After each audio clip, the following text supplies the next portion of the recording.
63 நாயன்மார்களுள் அதிபத்த நாயனார் அப்படிங்கிறவரு ஒரு மீன்பிடி தொழிலாளி.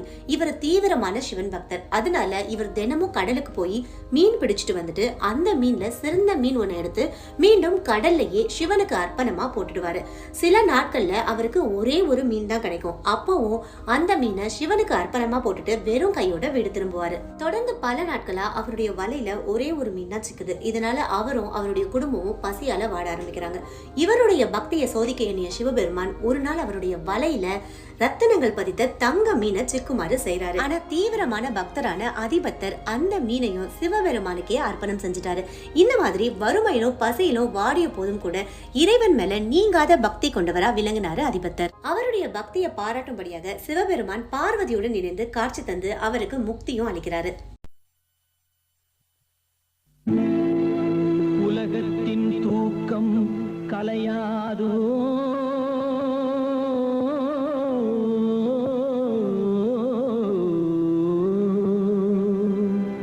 உள்ளத்தின் ஏக்கம் தொலையாதோ,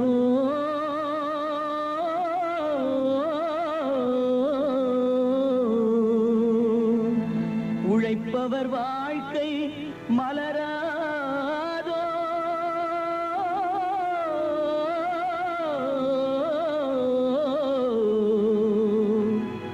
ஒரு நாள் பொழுதும் புலராதோ.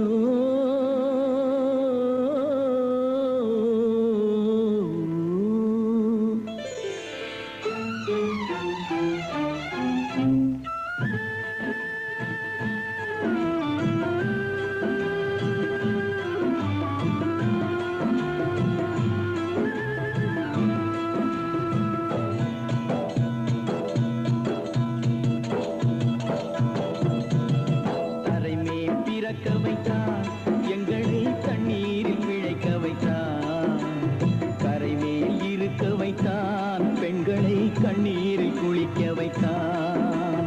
கரை மேல் பிறக்க வைத்தான், எங்களை தண்ணீரில் பிழைக்க வைத்தான், கரை மேல் இருக்க வைத்தான், பெண்களை கண்ணீரில் குளிக்க வைத்தான். கரை மேல் பிறக்க வைத்தான்.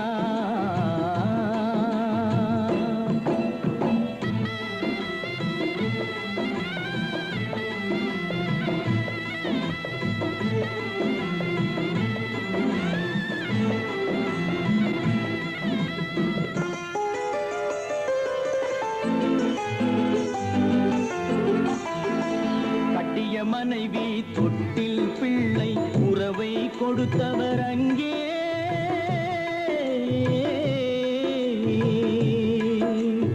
அலைக்கடல் மேலே அலையாய் அலைந்து உயிரை கொடுப்பவர் இங்கே.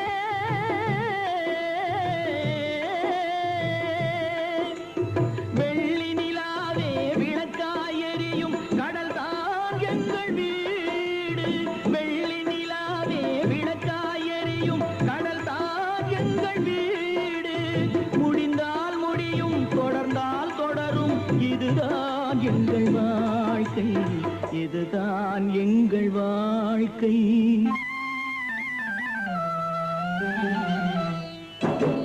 கரை மேல் பிறக்க வைத்தான், எங்களை தண்ணீரில் பிழைக்க வைத்தான், கரை மேல் இருக்க வைத்தான், பெண்களை கண்ணீரில் குளிக்க வைத்தான்.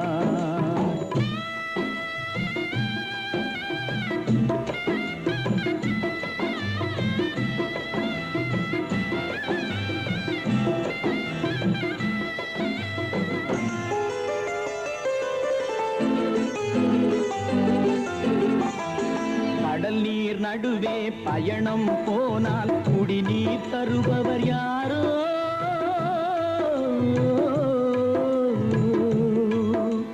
தனியாய் வந்தோர் துணிவை தவிர துணையாய் வருபவர் யாரோ,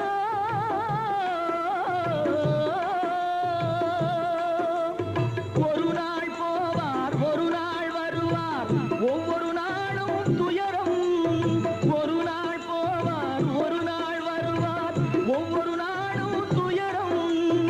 ஒரு ஜான் வயிறை வளர்ப்பவர் உயிரை ஊரார் நினைப்பது சுலபம், ஊரார் நினைப்பது சுலபம்.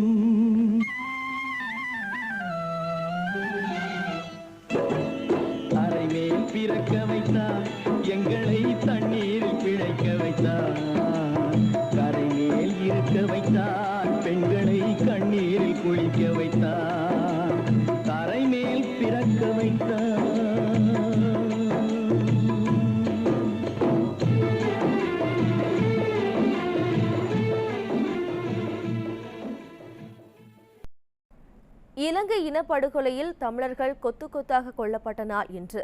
மன்னிக்க முடியாத அந்த படுகொலைக்கு திமுகவும் காங்கிரசும் எப்படி காரணமாக இருந்தன? இன்று அவர்கள் மீண்டும் இணைந்து மறைக்க பார்க்கும் உண்மைகள் என்ன? பார்ப்போம்.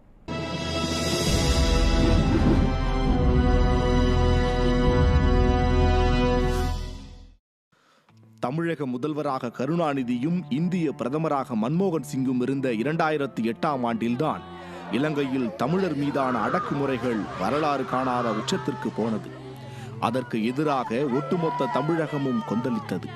ஆனால் மத்தியில் அதிகாரத்தில் இருந்த ராஜீவ்காந்தி குடும்பத்தினரோ அதற்காக எல்லாம் கவலைப்படாமல் ராஜபக்சே அரசுக்கு தொடர்ந்து உதவிகளை செய்து கொண்டே இருந்தார்கள்.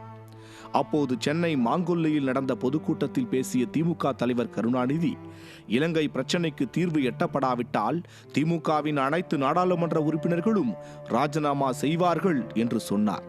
ஆனால் நாற்காலி சுகம் கண்ட திமுகவின் நாடாளுமன்ற உறுப்பினர்களில் ஒருவர் கூட ஒருபோதும் ராஜினாமா செய்யவில்லை. இலங்கை தமிழர்களுக்காக உண்ணாவிரதம் இருக்கிறேன் என்ற கருணாநிதி 2009 ஏப்ரல் 27ஆம் தேதியன்று ஒரு நாடகம் போட்டார். அரை நாளை கூட உண்ணாவிரதம் தாண்டாத நிலையில் இலங்கையில் போர் நிறுத்தப்பட்டு விட்டது என்று மத்திய அரசு கூறியுள்ளது. அதனால் உண்ணாவிரதத்தை முடிக்கிறேன் என்று பொதுவெளியில் பச்சையாக பொய் சொல்லி உண்ணாவிரதத்தை முடித்தும் கொண்டார். 2009ஆம் ஆண்டு மே 17ஆம் நாளில் இலங்கையின் முள்ளிவாய்க்காலில் நடந்த படுகொலையில் 1 லட்சத்திற்கும் மேற்பட்ட அப்பாவி தமிழர்கள் கொல்லப்பட்டனர். மானமுள்ள, இரக்கமுள்ள, மனசாட்சி உள்ள ஒவ்வொரு தமிழனும் மனமுடைந்து போன தருணம் அது.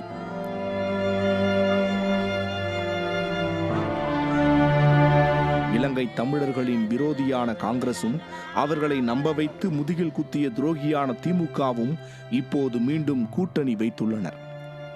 இலங்கை படுகொலைக்கு காரணம் இந்த 2 கட்சிகள்தான் என்று 2016இல் குற்றம் சாட்டிய வைகோவும் இப்போது அதே கூட்டணியில் இணைந்திருக்கிறார். கொலைகாரன், கொலைக்கு துணை செய்தவன், சாட்சி மூவரும் இணைந்த வினோதமான கூட்டணி இது. தமிழகத்தில் வாழும் தமிழர்களை அன்போடு தாயக தமிழர்கள் என்று அழைத்த நமது சொந்தங்களை, தொப்புள் கொடி உறவுகளான லட்சக்கணக்கான இலங்கை தமிழர்களை கொன்ற இந்த கூட்டணியை மானமுள்ள தமிழர்கள் மறக்கவும் மாட்டார்கள், மன்னிக்கவும் மாட்டார்கள். இது போன்ற முக்கிய வீடியோக்களை உடனுக்குடன் தெரிந்து கொள்ள நியூஸ்ஜே யூடியூப் சேனலை சப்ஸ்கிரைப் செய்யுங்கள். எங்களை அடிச்சு கொடுமை செய்யற சிங்களம் முன்னால நாங்கள் கூட்டமாக ஆர்ப்பாட்டம் செய்தால் இனி தமிழர்ல கூட்டமா கொள்ளுவோம் தான் சிங்களம் பார்ப்பாங்க. எங்களால திருப்பி அடிக்கலும், தமிழரால திருப்பி அடிக்கலும். நாங்க சிறுபான்மை இல்ல, எங்களோட தமிழ் நிலத்துல நாங்க தான் பெரும்பான்மை. எங்கட மண்ணில் சிங்களவன் தான் சிறுபான்மை. எங்கட மண்ணை ஆக்கிரமிக்க வரவங்கள நாங்க அடிச்சு விரட்டலாம். நாங்கள் அடித்தால் அவன் ஓடுவான். நாங்கள் ஆர்ப்பாட்டம் செய்து கொண்டிருந்தால் அவன் இன்னும் இன்னும் ஆக்கிரமிக்கத்தான் செய்வான். நாங்கள் கத்தி கத்தி அடி வாங்கி சாகத்தான் வேணுமா? பெரியாக்கள்கிட்ட கேட்டா அவ பயத்துல அது சரியில்லை இது சரியில்லை என்றுதான் சொல்லுவினோம். நாங்கள் திருப்பி அடித்தால் எல்லோரும் அதுக்கு பிறகு ஏற்றுக்கொள்வினோம். வெள்ளக்காரனுக்கு எதிராக படையை கட்டி சுபாஷ் சந்திர போஸ் போராடியதால் தான் வெள்ளக்காரன் விட்டுட்டு ஓடினான். நாங்களும் தோக்கு வாங்கி படையை கட்டி அடிச்சா